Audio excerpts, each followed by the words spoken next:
Hey guys, so we're continuing our study of the Jewish life of Yeshua, the Messiah, which I'm taking seminary class, and I'm doing my studying with y'all. I also got the hardbacks in the mail, so this is all of them, all 4 volumes plus Ariel's Harmony. This is about 100. It says $140, I think, but it's a good ministry, of course. Uh, So I'll have those when we need them. I also have the digital stuff that we'll be interacting with as well, and I'll show you the free stuff that we'll be using, which we have been using before. Janet's with us, but she's eating right now, so she will be interacting in a moment. But yes, Truth Gardener, you made it with us, so that's cool. All right, so let me share my screen. I'll just remind y'all what I did in the previous 2 things, but I'll be a lot quicker with it. I just want to remind you that you can go to the YouTube here. Let's just go to Tacoma Bible Church.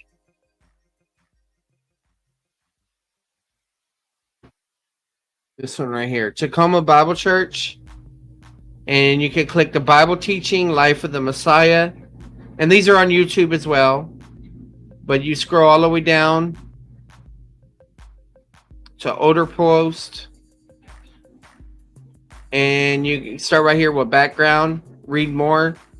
Click the notes, and this gives the background information concerning the rabbinical stuff and all of that.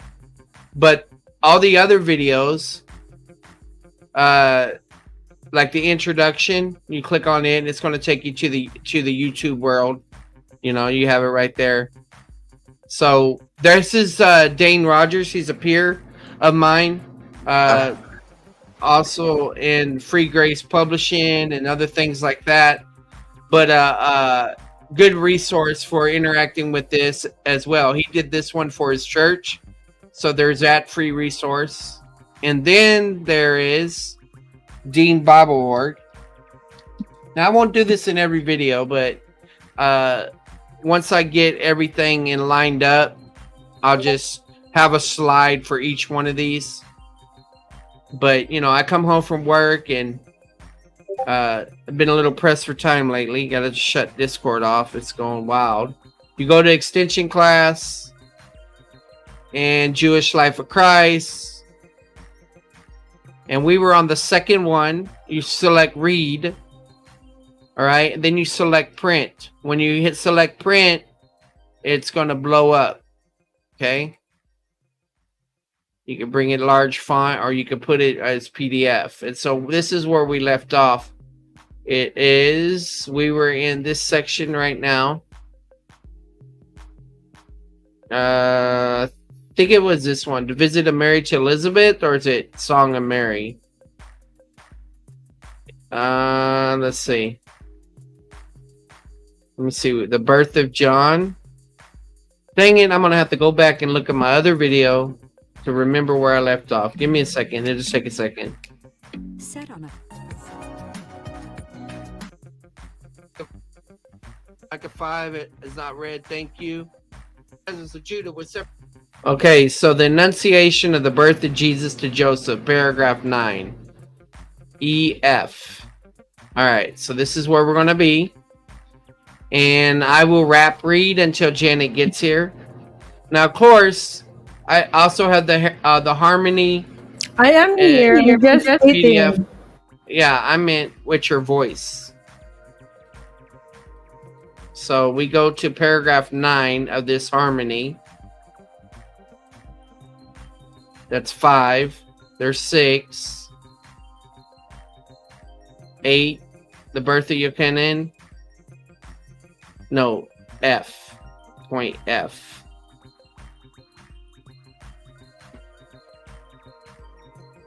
Annunciate brought to Jesus. The birth of the king. I think I messed up. I think it's 8. The birth of Yochanan. Luke 1:57 through 80. And then we also have the forms in here, but we'll be going to be working off of this one and going from there forward. All right. So here we go. Now, paragraph 9, the Annunciation of the birth of Jesus to Joseph. Now we switch over to Matthew's account. Here, Matthew tells us the story from Joseph's perspective. The emphasis on this paragraph is specifically on the virgin birth, and that's pointed out 3 times. First of all, the second line, Matthew 1:18. Before they came together, she was found with child of the Holy Spirit. The second time is in Matthew 1:23, where he quotes Isaiah 7:14, which shows the way Isaiah 7:14 was understood in the first century Jewish context. And then Matthew 1:25 says, even after the birth of Jesus, he knew her not until she was brought forth her son. So even after the marriage ceremony, there was no sexual relations between the two until the child was born. The way the phrase reads, it also means that once the child was born, they did have relationships. And in fact, she produced 6 more children, minimally, maybe more than 6, but at least 6 more. We'll see that in a later paragraph. Now, when he hears about the pregnancy, assuming she's been unfaithful, he knows he can make her into a public example, but chose not to do so. He simply is going to do everything privately, and the legal divorce was writing her a bill of divorcement and handing it to the woman, and then the divorce was finalized. But the message of the angel to Joseph does 3 things. First of all, to fulfill the marriage vow, to go ahead and fulfill the marriage vow. Secondly, to believe her story, to believe her that she was never unfaithful. And thirdly, all is according to plan, in accordance with the prophecy of Isaiah 7:14. This is the way the Messiah was supposed to be born. In Matthew 21, it also specifies, you will call his name Jesus. That's 121. Yeshua, Mary was not told this. Joseph is because of the theme that shall save his people from sins. The birth of the king, paragraph 10, Luke 2:1-7. So let's go back to here. The birth. Okay, so we're on number 10. 9. Yeah, the birth of the king, Luke 2:1-7. Okay. Now, paragraph 10, which is small g on the outline, the birth of the king. Now, based upon what Luke tells us in the gospel, and based upon what Matthew tells us in the gospel, and based upon what we know from historical sources like Josephus, the first century Jewish historian, we're able to pinpoint fairly accurately the actual year that he was born. We can deduct from these 4 specific clues. The first clue, let me bring up my PowerPoint because I have these on there.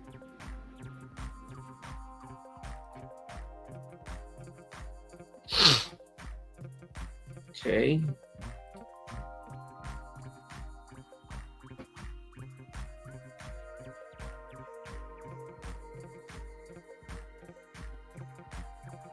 All right, so right here, I'll just see where we're going. So there's a decree that's issued in 8 BC.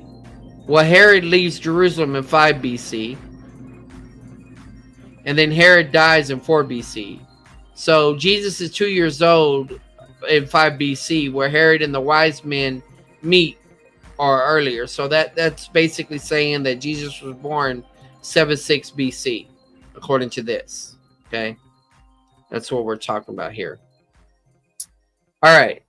The first clue is based upon the year that Herod dies, and he dies in the year 4 BC. And the Gospels are quite clear that Herod was living when he was born. So since Herod dies in 4 BC, that tells us that he was born sometime before the year 4 BC. Talking about that he is Jesus. The decree of, he doesn't say which decree, mentioned in this paragraph was issued in the year 8 BC. Okay, I know which decree. Now it came to pass in those days there went out a decree from Caesar Augustus that all the world should be enrolled. This was the first enrollment made with Quirinius, who was governor of Syria, and all went to enroll themselves, everyone to his own city. And Joseph was also went up with Galilee of the city of Nazareth into Yehuda, to the city of David, which is called Bethlehem, because he was in the house and family of David, to enroll himself with Miriam, who was betrothed and being great with child. And it came to pass, while they were there, the days were fulfilled, that she should be delivered. And she brought forth the firstborn son, and she wrapped him in swaddling clothes, and laid him in the manger, because there was no room for them in the inn. So this isn't Christmas in July. It's more like Christmas at the end of August. But that's where we're at right now. Excuse me for a second.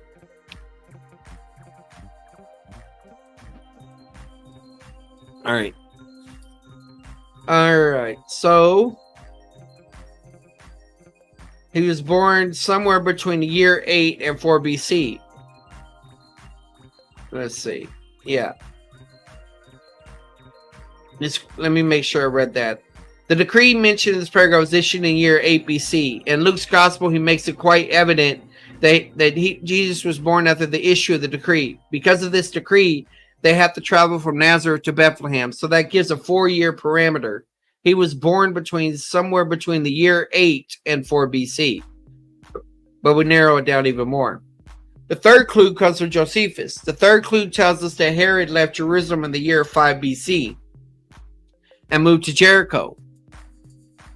He spent the last year of his life in Jericho and never did come back to Jerusalem again, and in Jericho is where he died. When the wise men met with Herod, the wise men with him when he's still in Jerusalem.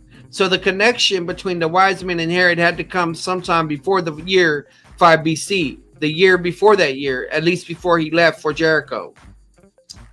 And the fourth clue coming in Matthew's account we'll see a bit later. At the time that the wise men and Herod met, Jesus was already 2 years old. So putting all these 4 clues together, we can surmise he was born between that time. What was it, 6 and 7 BC? What happened here? Computers are wonderful when they work. Well, there's a Jewish story about Adam and Eve I could tell you in the meantime. So I guess his computer was messing up. The story is that after they were thrown from the garden, Eve developed a very suspicious attitude. She got to the point where she felt where maybe God will create a new wife for Adam as a punishment to her, and she wouldn't know about it. So every time Adam came to bed, she would count his ribs. Another story is that one day Adam came home from work and Eve asked him a very wifely question. Adam, do you love me? Adam said, who else? There's no one else. He's telling a joke because she was the only woman alive. So he would say, who else? That's funny. That's Fruitenbaum. What happened was when he was giving this lecture, his computer died, and so he made those 2 Jewish jokes. All right. You ready to read now, Janet? I'm still eating. All right. Now, putting these 4 clues together, we can conclude that he was born between the year 7 and 6 BC. In other words, Christ was born between 7 and 6 before Christ. There. You get that? Yeah, you wouldn't say it's weird, right? If you say 7-6 BC, that's why it might be better to say before Common Era. But still, it sounds weird. Could there be contradiction because some earlier miscalculations? Now, as to why they would have to travel for taxation purposes, keep in mind this was not income tax per se. It was what was paid at Nazareth. This was land taxes. And apparently because of the house of David, they did still have some ownership of property in Bethlehem area, and that would be the purpose for traveling down to Bethlehem for that purpose. The announcement to the shepherds, paragraph 11, Luke 2, 8 through 10. Now, paragraph 11, the annunciation to the shepherds. Now, Luke 2:8 said, and there were shepherds of the same country abiding in the field, keeping watch by night over the flock around Christmas time every year in front of many churchyards and lawn, even in front of many private homes and so on. You have certain things erected. I'll come back to that point later. But also on the radio, Christian radio and TV, you always have some people coming out to preach their favorite Christian sermon, which is the controversy that he could not possibly have been born on December 25th. Because you would not have shepherds of sheep out in the field in the month of December. Yeah, but you have a mild winter. I think it's at the same latitude as Waco, Texas. I've lost count of how many times I heard people make such a statement. If you hear someone make such a statement, it gives only one fact away. That's because they've never been to Bethlehem in December. All right, so I'll just show y'all this. Bethlehem temperature in the winter. Let's do average.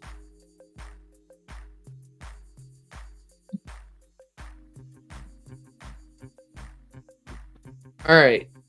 The cold season lasts for 3.2 months from November 30th to March 6th, with the average daily high temperature below 47 degrees Fahrenheit.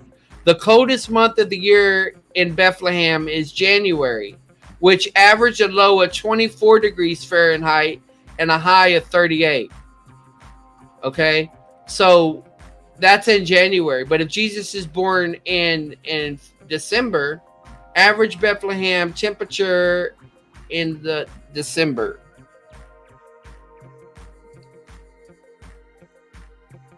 I've done this many times. But the average temperature in Bethlehem for a typical day ranges from as high as 41 to as low as 27 -3. Some would describe it really cold with a gentle breeze. But let's see. Latitude of Waco, Texas.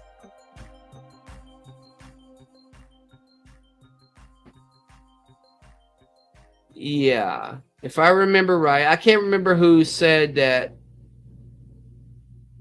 I need to put temperature, TEMP.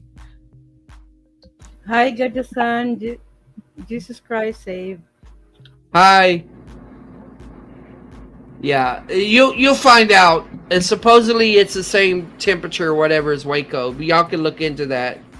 I've heard that example brought up, but we'll hear what he says here. So this is Dr. Fruitenbaum talking. I lived in Israel for several years. I spent more than one December, and there were sheep and shepherds all over the place. It's a very good time for sheep to be out there. Unlike America here that receives rain in all 4 seasons, in Israel the rain is fixed to a specific period of time. Yeah, the wet and the dry season, right, Janet? You know about that. Monsoon and a typhoon and Yes. not typhoon. Yeah. The rains begin to fall at the end of October. They fall in the months of November, December, January, February. They will begin to peter out in March and die out by mid-April. From mid-April to mid-October, no rain falls. And by the 1st of October, the hills of Israel have been burned dry by the sun. Once the rains begin to fall in October, by December, the whole nation is a carpet of green. Even the desert is a carpet of green. It's a great time for the sheep to be out there. So those of you who use verse 8 against a December 25th date are basing their conclusions of what people may do in Montana in the month of December. They say nothing about what people may do in Bethlehem. Now, mind you, I'm not arguing in favor of December 25th date. I'm only here. Let me do it this way. Latitude for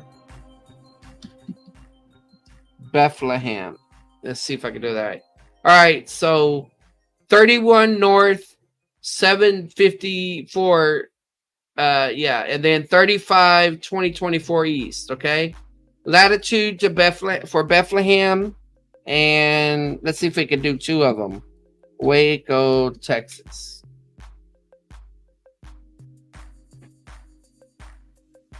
All right, so it gave me several of them, so let's see if we could do it this way. Yeah, so latitude, right? Latitude is the first number. So you'll see 317054, 315493. Anyway, y'all go further than that. I keep getting distracted to do that because I've done it before, but you can always do it in a more sophisticated way. I guess I'm not being very sophisticated right now. All right. Let's see. He says, I'm not arguing in favor of December 25th date.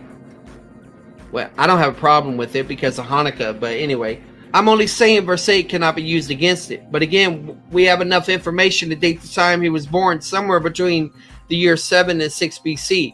We do not have enough information to know when during the year he was born. We simply don't know. He may very well have been born on December 25th, or may have been born on July 4th in anticipation of American Independence Day. We don't know during when the year he was born. He's being funny again. But more significance would happen on this occasion. In Luke 2:9, the Shekinah glory appears in one of its more familiar Old Testament forms in the form of light. An angel also appears for the purpose of interpreting the appearance of light and a message to the shepherds of 3 things. Number 1, do not be afraid of what you're seeing. Secondly, what they're shown is that the Savior has just been born. Jerusalem had many saviors in their history. The book of Judges, the judges of the book were all saviors. What makes this one different? That this third point at the end of verse 7, this one is Christ the Lord. That is the Messianic Savior. And now these shepherds are instructed to go find the child, but there will be many babes in Bethlehem. How could they know they found the right one? Luke 2:12 says, and this is the sign unto you. The word sign by itself does not always require the miraculous, but minimally requires something unusual, something out of the ordinary to serve as a sign. or something that points to something. There are two elements in the sign. Number one, you will find a babe wrapped and swaddled in clothes. And number two, lying in the manger.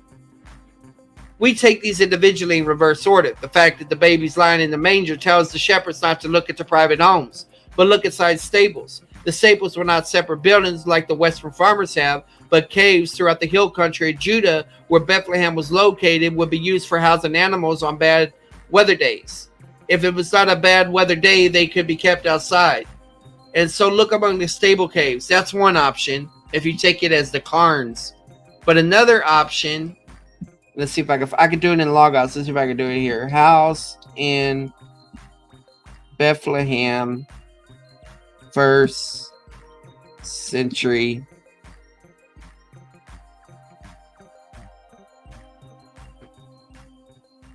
Images. Yeah, these are the typical ones that are brought up. This guy got this one from Logos. And you'll see people that bring it. It's sort of like Janet's house. Except Janet has cats in the bottom. That's not it. This one. Come on. Alright, fine. I'll do it this way then.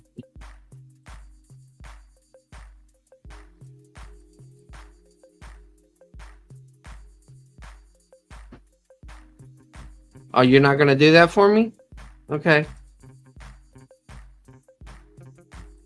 He got it from Logos. I just don't want to have to search for it in Logos. Alright. Let me try plan B. Okay, so look, guys. This is a cutaway. So you bring your animal in the bottom, right? And in your courtyard, your kitchen would be down here. There's a storage. And you go up there and you would live upstairs. Like Janet lives upstairs. So this is the idea that some of the people are pointing out of how things were. Also, the upper room can be understood in light of that. That's something y'all could go research about that. So he's talking about the caves. And if you type in, it's been a while since I've done this. Bethlehem caves, I think they're called cairns. Carns.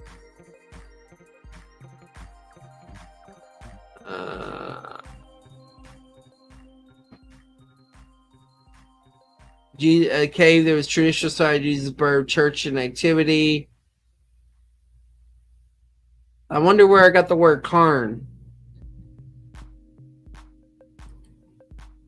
I mean, just Bethlehem cairns. I don't know. Somewhere in my brain, I came across the word cairn. What is a cairn by itself? Let's find that out. You have a wrong spelling, that's why. No, this is how it is in my brain. Cave.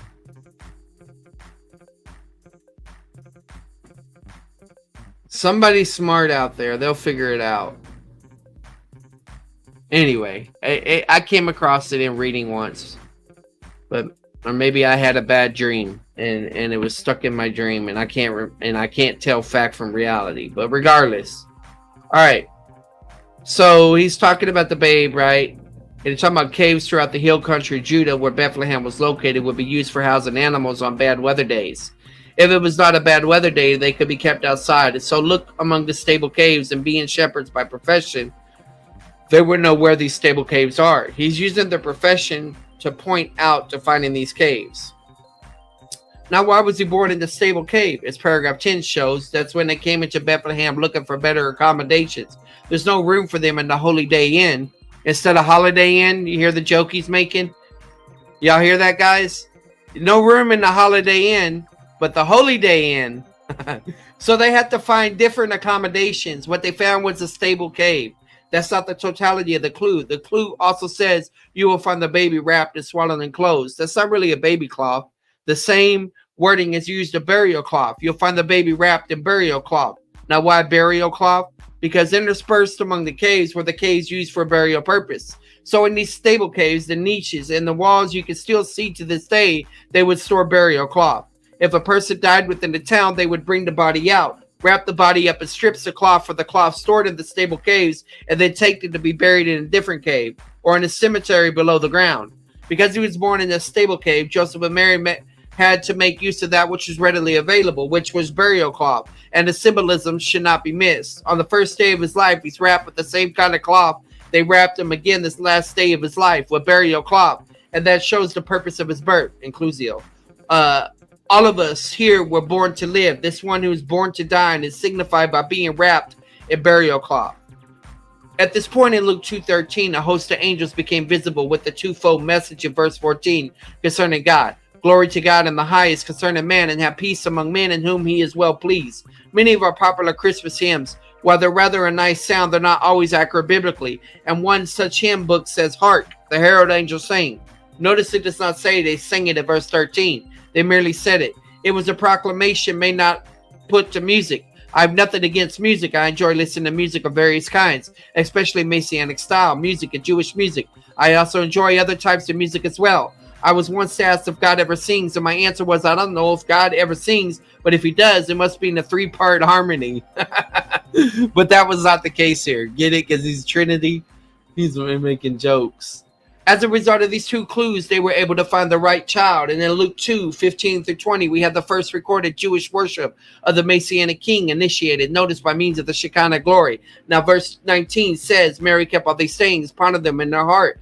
And Luke is the one that records this from the woman's side of things. And later on, she will reveal these things to Luke. 3. His infancy and childhood. Paragraph 12-19. The circumcision. All right. Now on your outline, we come to point 3, his infancy and childhood, comprised in paragraphs 12 and 19. And in paragraph 12, we have the circumcision. And as it was with John, what happens to the herald, what happened to the king. Although they already know what the name is, they did not officially give him the name until he's 8 days old. When 8 days were fulfilled for circumcising him, his name was called Jesus, Yeshua, which was so called by the angel before he was conceived in the womb. Yes. Now, circumcision was commanded under 2 Old Testament covenants. First of all, the Abrahamic covenant, and here again by the Mosaic covenant. Yeah, this is what this was talking about.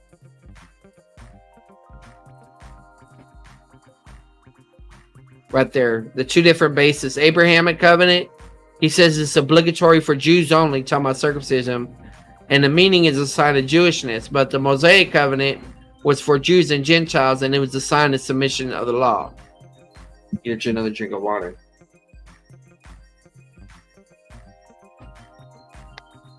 Okay. Do you agree?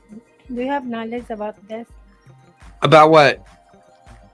Truth Gardener comments. The one Nissan day to Jesus' birth was using an eternal date in the New Testament, particularly birth of John the Baptist. Is that by going by Harold Honer's timing or Sir Richard Anderson? I think Honer's more accurate than Anderson. But there's another study that's come out recently about I can't remember who it is, that's supposed to be even more accurate than Honer. But I can't remember. Maybe we'll get into it in the future. All right. Thank you. Yep. All right. And circumcision in the Abrahamic covenant was a sign of the covenant and a sign of Jewishness. In the Mosaic covenant, it was obligatory for both Jews and Gentiles. So those Gentiles who wished to partake of the covenantal blessings would have to undergo circumcision. It was the means of submission to the law. That's why Paul warns the Galatian Gentiles that if they submit to circumcision, they have to keep the whole law, not just this one commandment. And he was circumcised under both covenants, the Abrahamic covenant, which made a sign of his Jewish identity, and then the Mosaic covenant, that means the submission to the law. With Messiah's death, the Mosaic covenant has come to an end. Today, there's no basis for circumcising anyone, either on the basis of Jews or Gentiles on the basis of that covenant, Mosaic covenant. I bet young Don wish he would have realized this. The Abrahamic covenant is an ongoing eternal covenant. It still requires even Jewish believers today to circumcise their sons on the 8th day.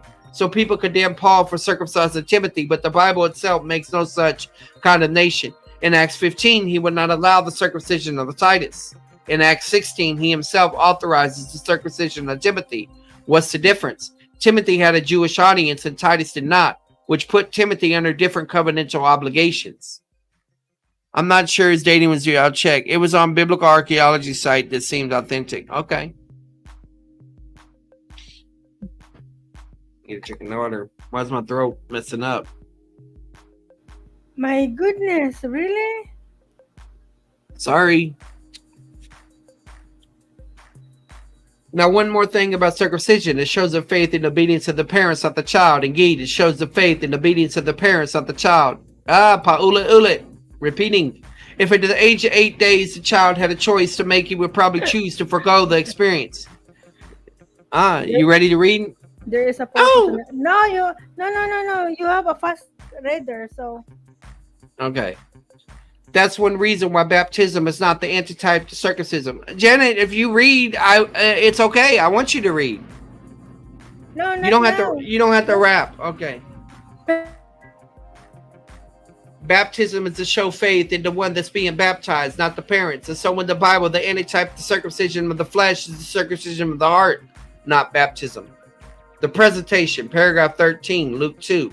Luke 2:22 specifies this happens 40 days after he is born. In view of the Mosaic law, if a woman gave birth to a baby girl, she is unclean for 80 days, and then she undergoes the cleansing process.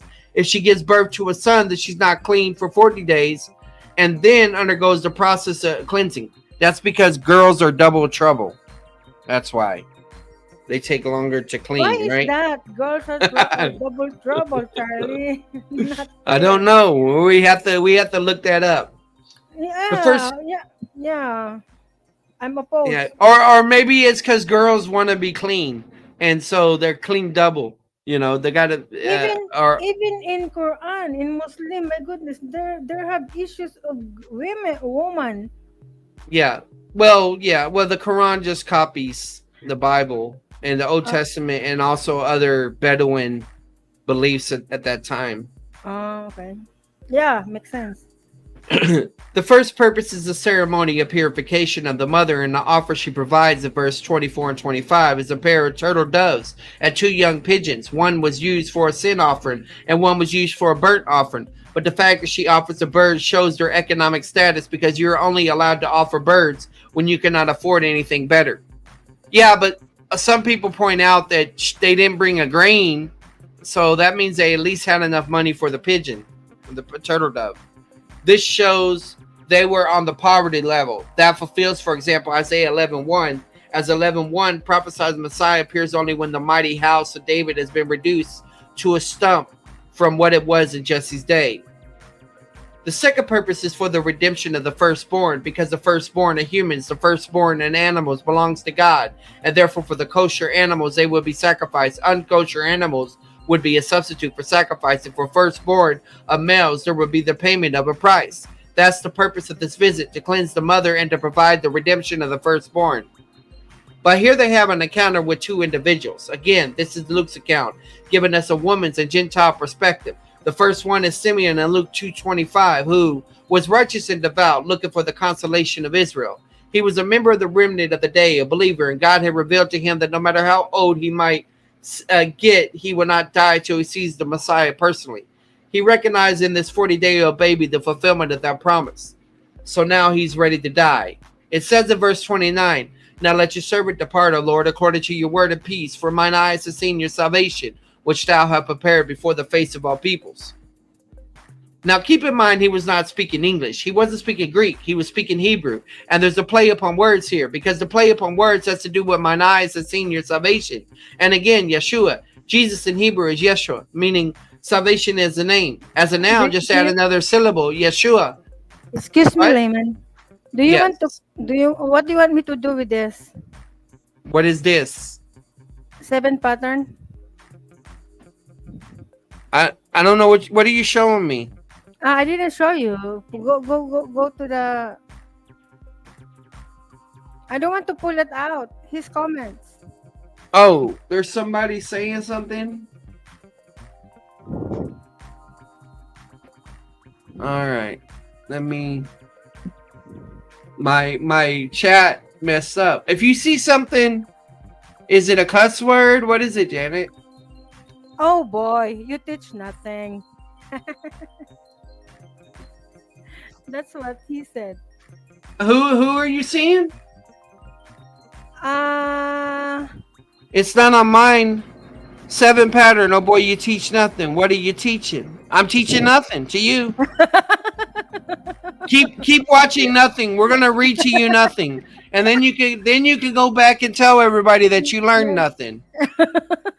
And thank you so much for having nothing to contribute. You get you get what you put in. Your attitude determines your reception. You know. So yeah. so mine eyes have seen your Yeshua, your Yeshua, your Jesus, and notice that his coming is to benefit the same two groups as Zechariah sang about in verse 32. Number one, a light for a revelation to the Gentiles. Again, the Gentiles were all sitting in darkness, and the shadow of death upon them. The Messianic light would shine. The second, the glory of your people Israel. And Janet, he's on your channel. He's not on mine. Oh, how do you know? Because he's not on mine, so he's got to be on yours. Duh. Oh, really? I don't know. Also, my Well, subscriber. yes. Or Oh, your viewer, he's viewing it on your channel. Up to now, oh, all of this has been positive, but now he has something negative to say to Miriam in Luke 2:34. hi, Behold, Sis this child. Elizabeth. Hey, Sis Elizabeth. Behold, this child is set for the fall and rising up of many in Israel for a sign that is spoken against. And the point is that as a result of this one's coming, he will result in being a new point of division in the Jewish family for those who believe are rising, for those who unbelieve are falling, to prove to be the stone of stumbling and the rock of offense, and one against whom people will speak. Then he says in 35, yea, a sword shall pierce through your own soul, that the thoughts of many hearts may be revealed. And the sword will begin to pierce when she sees in paragraph 61. That's interesting. I got a rabbit. Let me get my rabbit. Okay.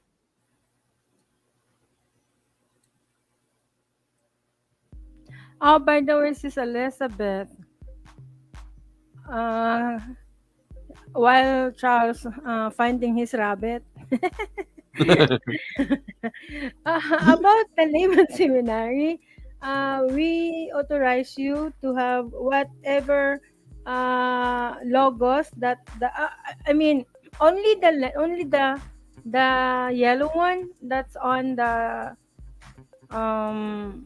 original yellow one thing of the layman seminary. You can have that on, you know, you can do whatever you want, concerns about t-shirts, you know. I'm sorry I wasn't able to respond to you over there on Facebook because I was so busy. I'm so sorry. And yeah, this yellow logo, yeah, you can have that because yeah, if you are near in the store who make printing, then you can have that. I already layman is already have a permission to you to us, right, Charlie? Make it. Yeah, Elizabeth. All you got to do is take any label Yeah, that the yellow one, only the that yellow you one. already have and just go to a t-shirt shop and print it out. Hmm. And if you get a good one, and we'll use it as a prototype, and maybe one day, it could become merchandise or whatever. If we ever get to that point. Yeah, you are But the one who's selling it. This is yeah. Elizabeth. All right. So look here. Here's the rabbit. So this is where he's talking to Mary, right? And a sword will pierce even your own soul, to the end that thoughts from many hearts may be revealed. Okay, now to show you this rabbit, I'm going to bring up another passage. Let's see, how do I want to do this?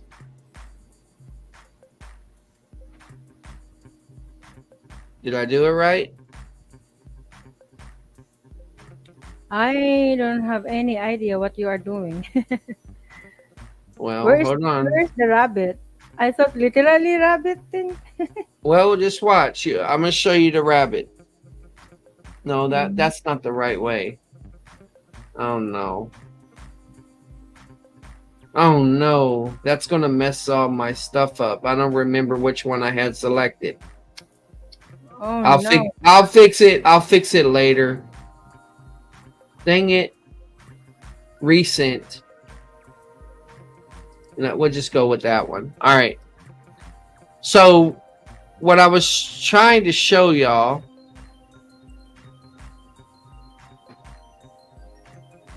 Okay. So I'm going to put this in 2 panels. I want to see them side by side. What passage is that? Luke?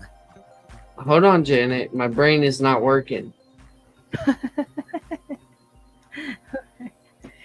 I sound like my wife. Yeah, that's the thing. I'm Charles. Correction, please. You said yellow only, but you said whatever I have. Can I do the purple or the gold if I want to? It's yours. You can do whatever you want. The only one that I want to sanction eventually is the yellow one, because the yellow one is like a lure. When they see the yellow, they bite like a fish. What's connection with the fish? Yeah. Yes, Sis Elizabeth. All right. So here, now my brain can work.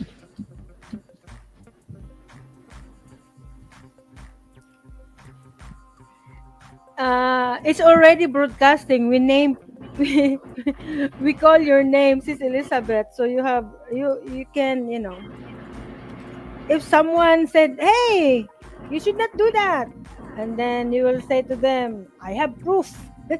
All right. So this is just in the English, okay? So let me just make an observation sheet. Wait, that's not what I want. I want to make this. So look what's in my brain. Your brain is copycatting. Copy. Okay, look. All right. Okay. So look, Asawako.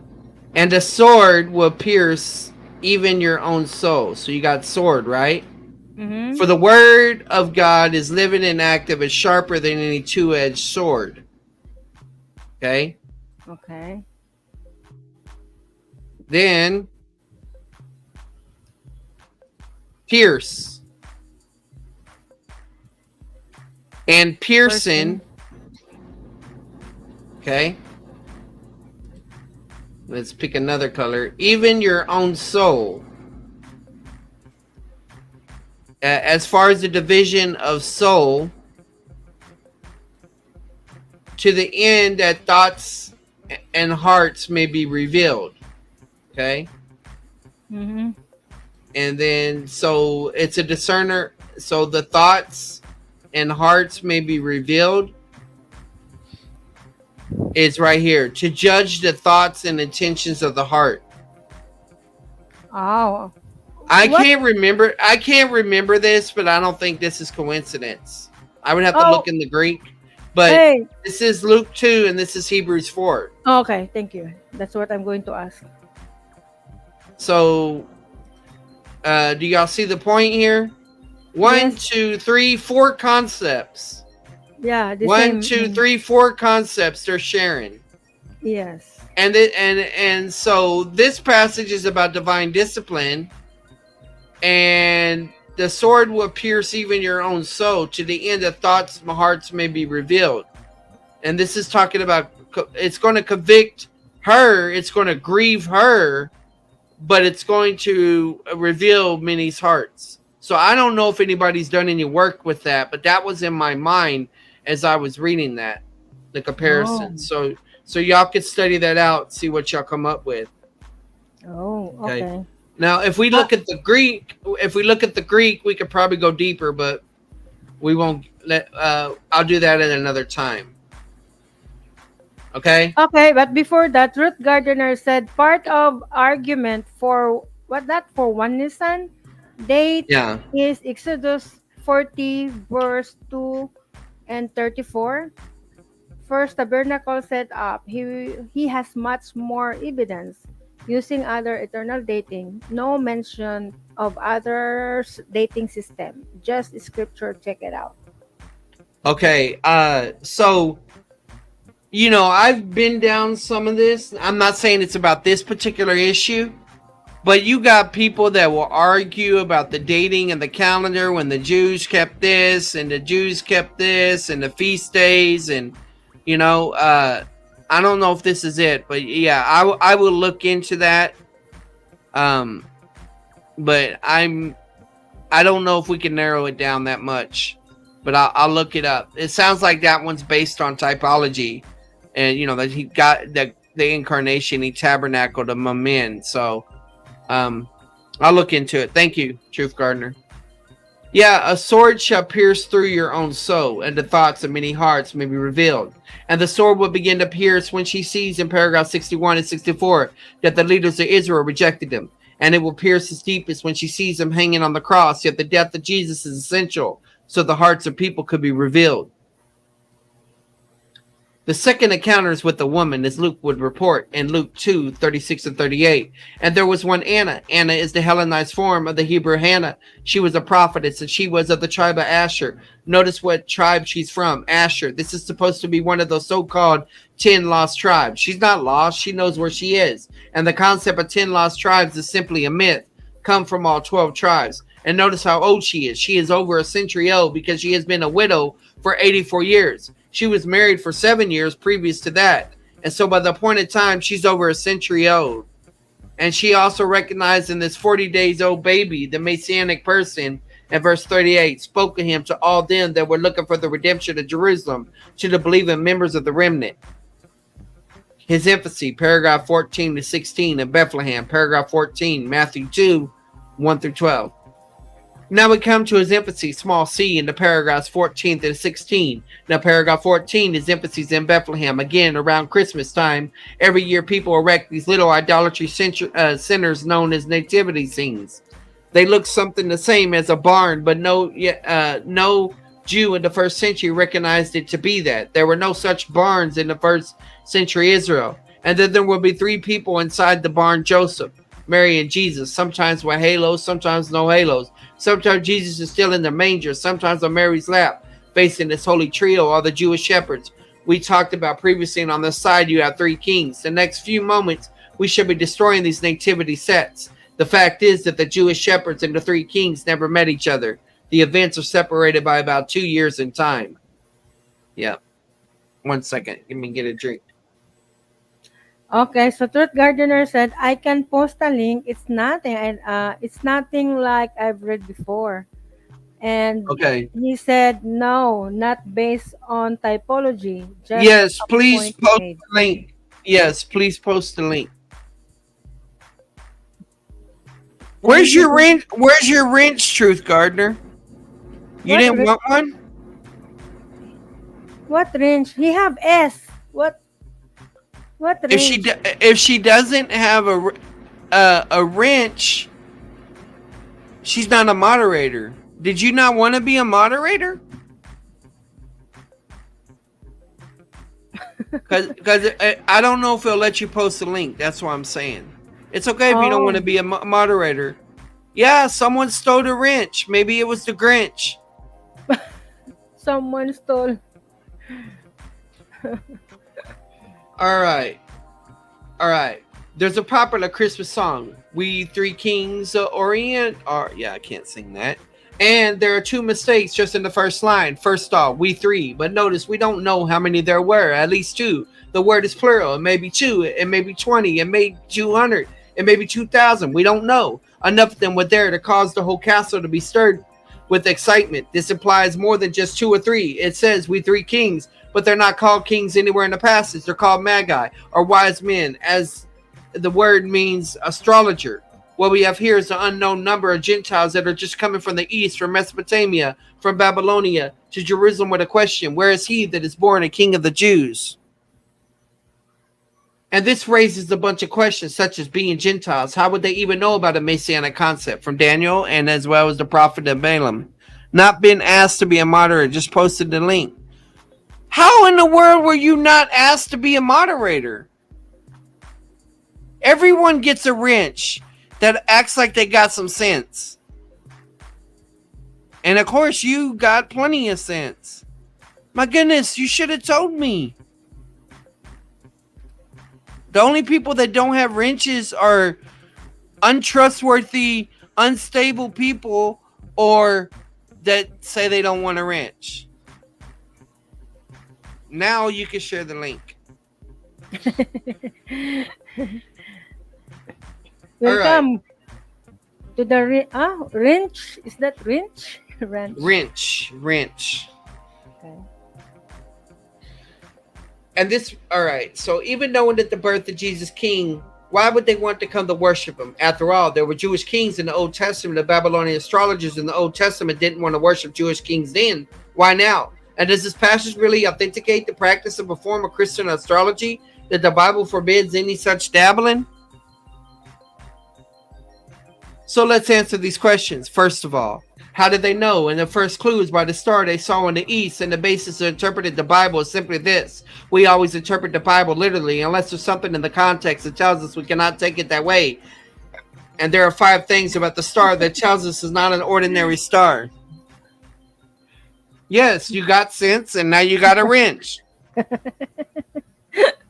And there are 5 things about the star that tells us it's not an ordinary star. First of all, the star is called his star. Notice there's a pronoun at the end of Matthew 2:2. His You're star, welcome, brother. a possessive pronoun. This was uniquely Messiah's star. In a way that's not true any other stars that he himself created. This was his private star. Secondly, the star appears and disappears in at least 2 or more occasions. Twice appears, disappears, reappears, disappears, maybe more than them, but minimally 2 times. Thirdly, the star moves from the east to west. But fourthly, it also moves from north to south. And then fifthly, it comes down and hovers over our house in Bethlehem.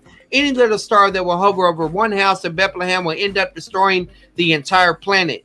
If our sun came down and hovered over one house here in Houston, the whole planet will become history. It's not an ordinary star as we think of a star. Now, the Greek word for star has a root meaning, which is radiance or brilliance. What we have here is what we have with the Jewish shepherds. The Shekinah glory is a form of light up in the heavens. Some was shown to them that this is the birth of the Messianic king. Now, keep in mind that in those days, astronomy and astrology were not separate disciplines. If you looked at one, you looked at the other. If you were a student of astronomy. Interesting. Okay. Thank you for the interesting link. You want me to show? Oh, Associates of Biblical Research. Yeah. They do things with Schaefer Seminary too. Oh, wow. Thank you. Yeah, I'm going to pin that out. You're going to pin that out. All right.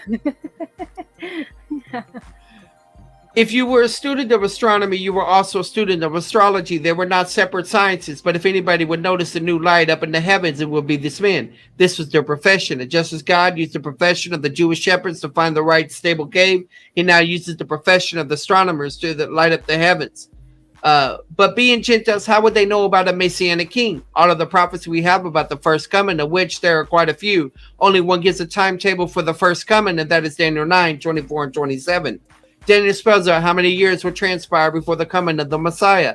Unlike other books of the Old Testament, the book of Daniel was not written in Israel, it was written in Babylon. In fact, half of the books of Daniel is not Hebrew, the Jewish tongue, but Aramaic, the tongue of the Babylonians. As you read through the book of Daniel, you will see 2 things to become relevant to Matthew 2.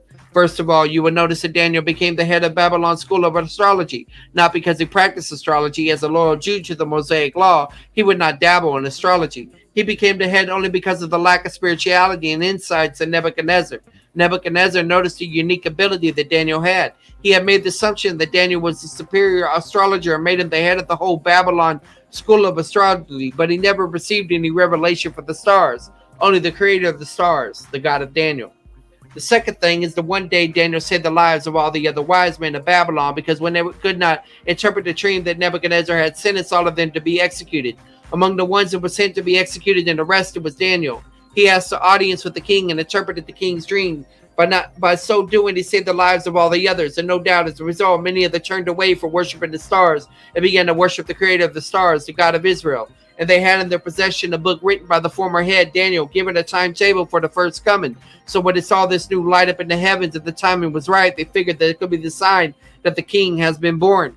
Now, Daniel did give a timetable for the first coming. Daniel did not connect the Messiah with the concept of a star. For that, there's one other Babylonian connection. It's found in the book of Numbers, chapters 22 and 24, the story of Balaam. Now, Balaam's or Balaam. Now, Balaam's reputation was that whosoever Balaam blesses will be blessed, and whosoever he curses will be cursed, which is a reference to Genesis 22:12:3, the anti-Semitism clause. Because of the reputation of the king of Moab hires Balaam to curse the Jews, and 4 times he is upon a high mountain and looked down upon the Jewish encampment. 4 times he opens his mouth to curse the Jews. All 4 times God took over the tongue, and he ended up blessing the Jews instead. In these 4 blessings, we see several messianic prophecies, including the one in Numbers 24:17. A star will rise out of Jacob, and the scepter of kingship will be given. It was Balaam that connected the Messiah with the star and kinship. As a result, we have both the star connection and the kinship connection. And by profession, Balaam was an astrologer, and twice we're told he came from Babylonia, Numbers 22:5 and Numbers 23:4. For the Balaam connection, the Daniel connection, when they saw the light in the heavens, they figured that to be a sign that they came to Jerusalem. Now, why Jerusalem? As a city of David. And this context shows that while they had the knowledge of Daniel, they didn't have the book of Micah. And Micah 5:2 prophesied Bethlehem, not Jerusalem, will be the place of Messiah's birth. They did not know this. For them, the logical place for the Messiah to be born would be the Jewish capital, and that was Jerusalem, not Bethlehem. And and to Jerusalem they came, causing a stir that reaches the ears of Herod the Great. Now, for some reason, he calls the wise men in Matthew 2:5 and 6. Notice he also calls in the Jewish leaders to tell them about the Micah 5:2 prophecy. And verse 7 says, Then Herod privately called the wise men and learned of them carefully what time the star appeared. How long had it been since the star first appeared? As paragraph 15 points out in verse 16, it appeared 2 years earlier. So again, by now, he was already 2 years old. For those reasons, they sent them to Bethlehem to find a child and report back to him. But as they head down for Bethlehem, how do you find a 2-year-old? Do you go to house, or the door if you see one? How do you know it's the right one? Well, the star that previously disappeared at verse 9 reappears. Lo, the star which they saw in the east went before them, and now moves north to south till he came and stood over, literally in the Greek, hovered over where the young child was. No need to go house to house, door to door. The light came down to show them where the child was now living. Yeah, that was God's spotlight.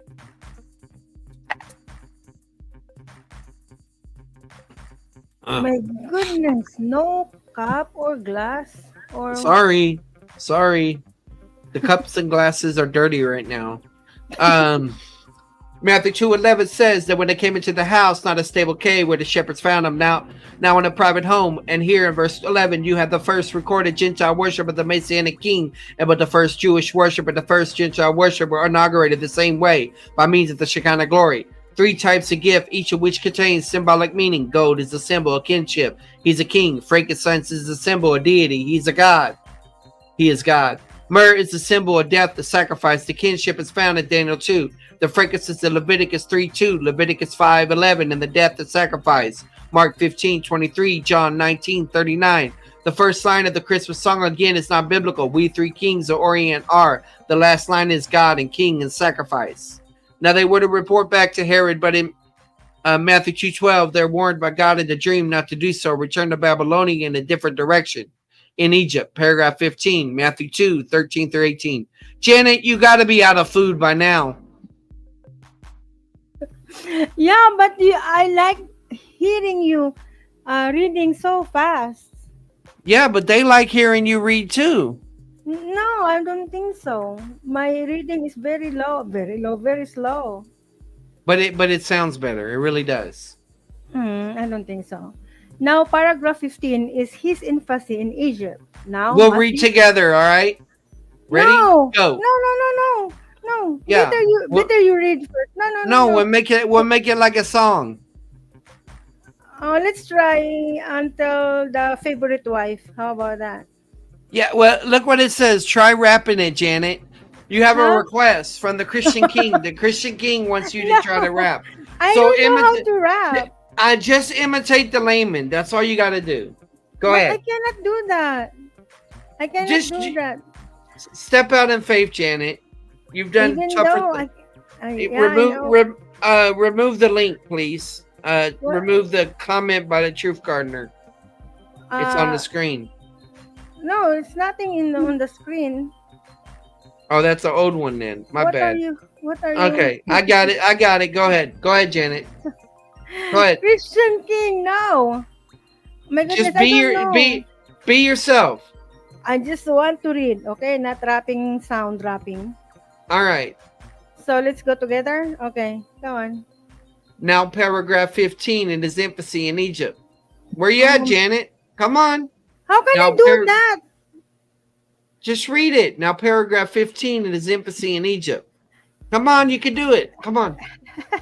No, paragraph Paragraph 15 is his 15 in his infancy infancy in in Egypt. Egypt. Now, Matthew's theme of kingship is Herod's fear.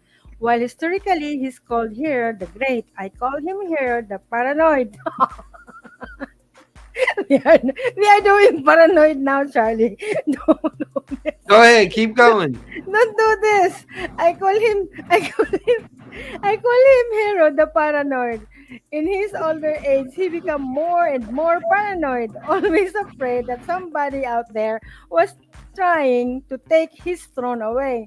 Because of his suspicions, he killed three, maybe four, of his own son. Oh my goodness. He also killed his favorite wife. My goodness gracious. What's that? Mariam is his Yeah. favorite wife. Mariam, because of suspicions of conspiracy.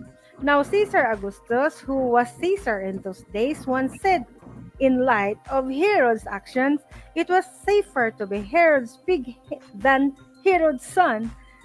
Herod was the nominal convert of Judaism, and so he did not eat pork. So if you were Herod's pig, you were in pretty safe hands. But to be Herod's son, that was an occupational hazard. And now he's concluded there's a 2-year-old boy in Bethlehem conspiring to take his throne away, so he sent his army to enter Bethlehem to kill every male. Oh my goodness, he's so crazy. Yeah, paranoid. I Yeah. agree.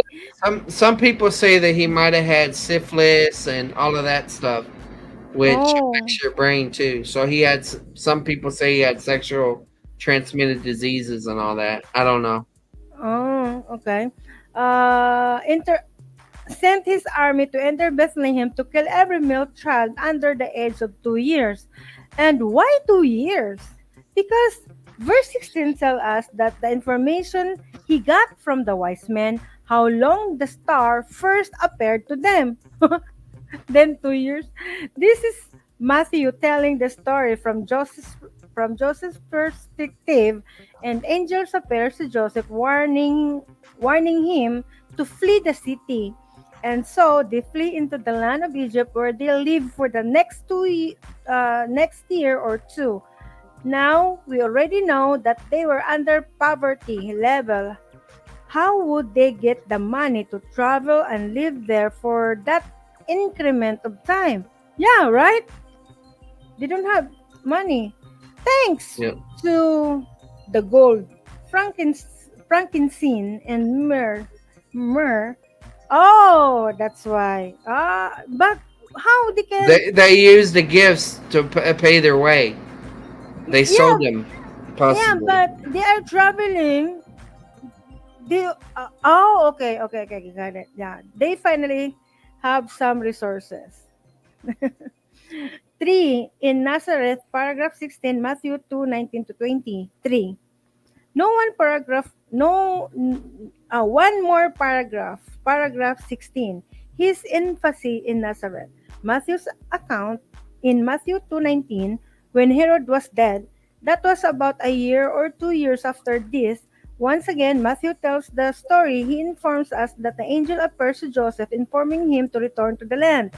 Now, no single son of Herod got all of his inheritance, but it was divided among three of his. What's wrong? Among three. Sorry, What did you just do? it's an accident. Where am I now? The screen Uh, hasn't moved, Janet. yeah, I know, but where I lost myself. When Herod You was dead, Okay, there. Now, no single son of Herod got all of his inheritance, but it was divided among three of his sons, one of which was Archelaus, who received Samaria and Judea. As bad as Herod the Great was, Archelaus was considerably worse in many ways. In fact, at the time of his crowning, he had, oh my goodness, 3,000 Jews killed. It was done in the temple compound during Passover.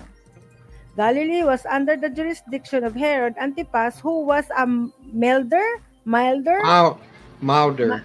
milder man, and so Joseph chooses not to go back to Jerusalem, but to go back to Nazareth. And that creates negativism of, later. Oh my goodness. And that creates a negativism later on, because while Judean look down upon Galileans, look upon the people from Nazareth, and the saying, can't anything good thing come out of Nazareth, was a common saying of that day. The rabbis used to say, if you want to get rich, go north. If you want to get wise, go south. There were no rabbinic schools in Galilee at that period of time. That began only after the fall of the first Jewish revolt failed. What's that mean? The fall, the The division. uh, I think that the first Jewish revolt is this 66 AD. Let's see. First Jewish revolt. Yeah, Oh, 66. oh my goodness. So, remember the temple was destroyed in 70 AD. Go Oh. ahead. All the rabbinic schools were in Judea, and that's where you would get your wisdom. And so, being from Nazareth would create a new negativism. Even one of his future disciples will say, can any good thing come out of Nazareth? Yeah, Jesus brothers himself. I know. What was that? Oh, What's the Nathaniel. Nathaniel. yeah, Nathaniel. I'm sorry. Yeah, Nathaniel. The other thing I want to do, but I'm not going to do it right now. That's to look again at paragraph 14, 15, and 16, and notice how the different way the New Testament quotes the Old. We'll pick it up with this point tomorrow evening. Oh my God. He's talking to himself. We're going to take a few minutes to answer any questions. Then I'll conclude with other rabbi story. Question asked. I used I used the American Standard Version, 1901. What is the difference between that and the King James? Mm, there are a lot of difference because the ASB is the most accurate translation in reliable English today. It's a lot more accurate than the King James. The King James sometimes relied too often on the Latin, like calling Satan Lucifer. Well, Lucifer is a Latin word. Isaiah didn't speak Latin, and there are also mistakes that King James has made. King James people, come and listen to us now. King James translation is not a bad translation, but it's not as accurate as the ASV or American Standard Version. And my preference is accuracy, and some have preferred order is the American Standard Version, ASB of 1901. New American Standard Version, New King James, Old King James would be my order of preference. The downside of the ASB that I use is that they do use archaic English forms like D and thou. They also use doesn't and makest and so on. If you can overcome that, I cannot overcome that. If you can overcome that, when I read it, I don't read the archaic forms. I modernized it. That's the only downside of that translation. The NIV is a paraphrase. Oh, wonder why. It's a very good paraphrase, but it's a paraphrase, and paraphrases takes liberties translation take would not take. And so if you're going to study a book for the first time, I would say you can read the NIV and get the basic argument of the book. But if you begin to study, you have to on the information I'm recommending and my observation about believers that have not progressed from milk, which is many people, Janet's quote. Many people, they cannot process meat. Anyway, believers that have not processed from milk to meat, they've not gone from immaturity to maturity, have been tested in IV positive.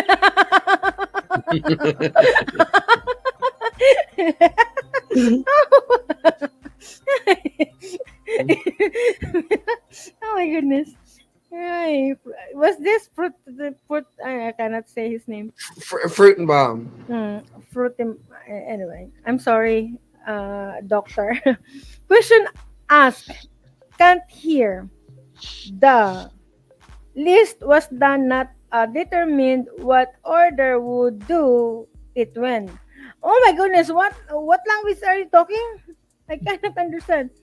Question asked. Can't hear. Will you read that for me, please? I cannot understand what I'm reading. Okay, he's asked. Someone's asking a question and he can't hear. The list was done not to determine what order would do it when. It was in the order itself which priest would do what.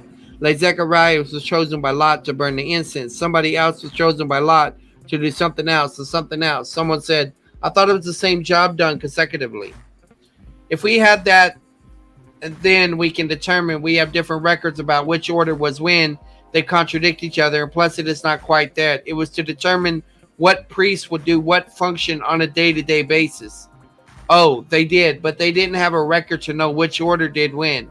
If we had a definite clear statement as to unified, but one section says this order did this at this point in time, and the latter on it says somebody else did it at that point in time.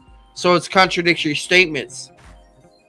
Enough that you cannot quite determine when he was born.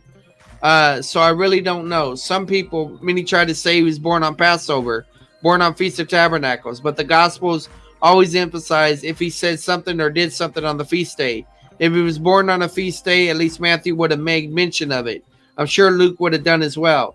The fact that they don't mention any feast in connection with his birth tells me whenever he was born was not a feast day. Because it was a feast day, they would have definitely brought that out. Go ahead, Janet. Here's a This story, a rabbi story. Okay, this is one of my favorite rabbi story. The background is in Judaism, we're not to pray extemporaneously.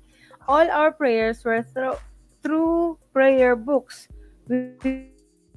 We have a daily prayer book, a Sabbath book, a prayer book for every special occasion. And a rabbi who is now retired came to realize in his old age that he doesn't know God any better now than he did when he was in a child when he was a child, and he first began using these prayer books.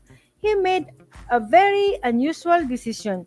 He would close the prayer book and for the first time pray with his own words, and then maybe God would answer. He had a few questions to ask this God to get to know this God better. So he began to pray. He humbled a lot in the beginning, but Stumbled. I'm sorry. He stumbled a lot in the beginning, but after he got smoother and more eloquent, and he went for a very long time, and after he went a long time, he finally heard a voice from heaven that said, "Yes, sir." God saying, "Yes, sir." "Yes, sir. Buy what you want." The rabbi says, "I want to ask you just a few questions to get to know you better." And God says, "So ask." Well, my first question is, what does time mean to you? And God says time to me is like this. 1 second is like a million years. A million years is like 1 second. The rabbi says, "Huh? My second question is, what does money mean to you? And God said about the same. Huh? And God said about the same. To me, a penny is like $1 million, and $1 million to me is like one penny. The rabbi says to that case, Lord, I have a third question. May I please have one of your pennies? And God said, of course. Just wait 1 second. It's a joke. That's Meaning, a joke. wait a million years.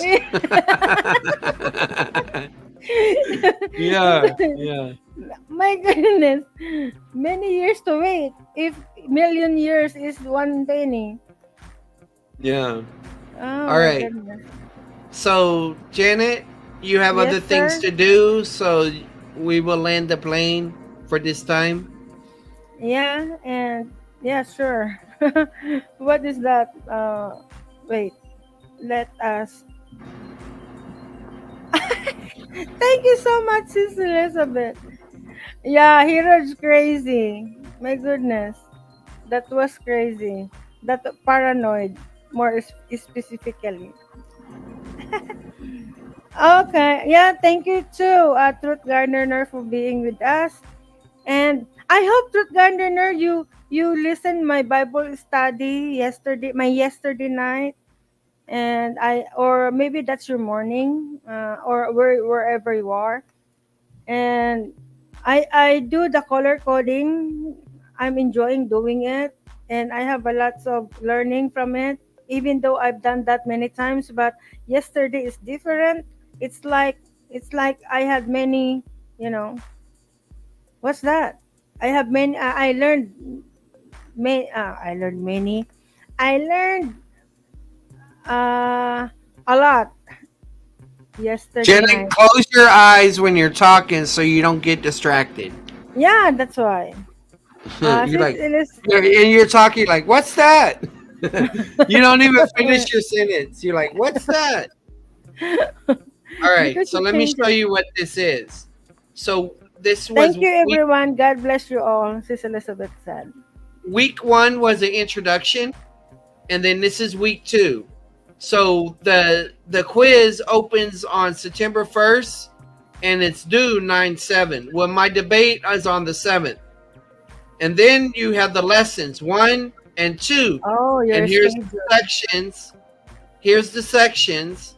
1 and 2 is what we've read so far, even though we made 3 videos. Then we have the PowerPoint slides, which I'm pulling from but not including. And then this is the place in the 4 volume books that I got the page numbers, and this is the bridge numbers, and this is the aerial harmony. So you're able to know like where you're at in each one of these. But the quizzes are only over the content from lesson 1 and lesson 2. Okay. But I still am held accountable to do the reading. So I'm reading different times in many different ways. And so when I'm going through the video, it helps. It helps me to do that. So that's my approach to internalize a lot of this stuff. Got it? Oh, okay. I got it. And Truth Defender said, also got to work to do. Been on live today all day. But I'm learning when I can go live. I do. Okay. Yeah, work make us busy that cannot even listen what we wanted to listen. Yep. All right, So guys, guys. I'm gonna thank you let. so much. Yep. And I'm getting tired myself, so I'll be going to sleep soon. Janet, did I show you the books? Did you see them? The what kind of books? The books that you just get from the box? Yeah. Oh my goodness. Yeah. That's your class now in seminary? Yes. Oh my gulay. Good night, Sis Elizabeth. Thank you so much.